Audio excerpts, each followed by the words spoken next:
We like to think about our practice the same way with estate planning, that it's really something that you kind of do all life long. And you think about a young family with young kids would like to get something in place to care for them through guardians. And then as you get older, you start thinking kids are moving on to college and growing up into adulthood, and okay, what's left for me and what can I do to protect it and provide for them if something happens to me? And then even further on, we get to the point of long-term care issues. And okay, I had some planning I've done throughout my life, but is it going to change at all?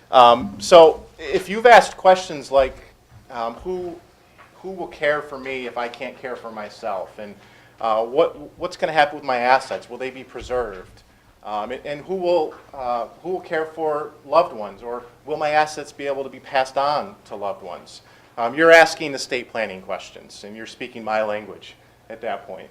And really, estate planning is planning for managing and then eventually passing on assets, and also putting in place documents to care for loved ones. I think people might have misconceptions about what a trust is and what it can do. A common one is, well, I don't have a lot of assets. I mean, trusts are for wealthy individuals. You know, how is that going to help me? It seems like it's overkill.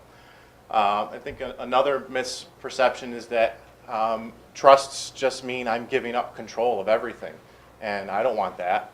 So trusts are made up of a grantor, so that's the person that's creating the trust, a trustee, the person who's managing the trust, property, you have to put something in it, those are your assets, and then beneficiaries, who's ultimately going to benefit from it.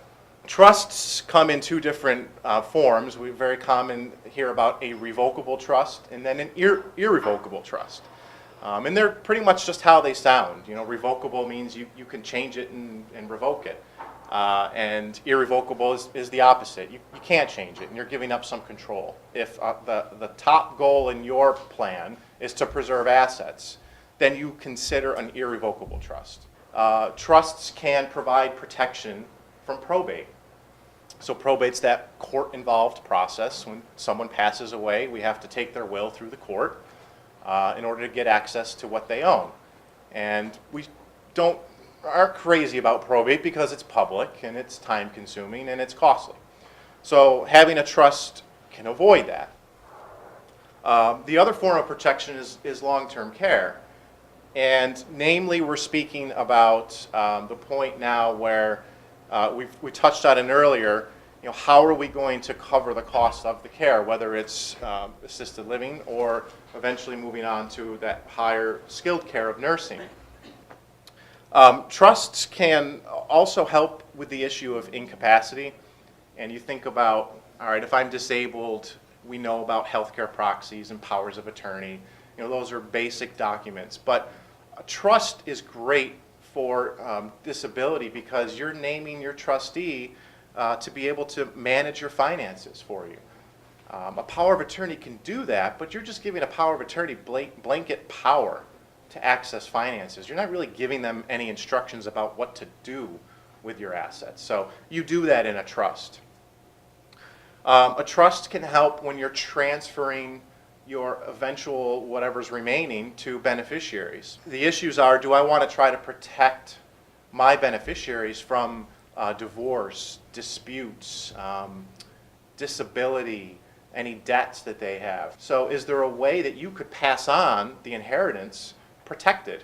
And yes, you do that with a trust. In Massachusetts, if you have more than $1 million in assets, then you pay an estate tax at death. But what happens if you put it in a trust? Does that change? And you know, the way we structure ours, and with most revocable trusts, you can still have property owned by a trust and have it subject to the exemption. And last point to make is just the importance of support. And I mentioned earlier, having even an outdated plan can leave you vulnerable. So we stress the importance of not only updating or putting something in place, but then continually monitoring it on a regular basis. Keeping everything current, you know, you've spent a lot of time and effort putting the right things in place. Let's make sure that they work.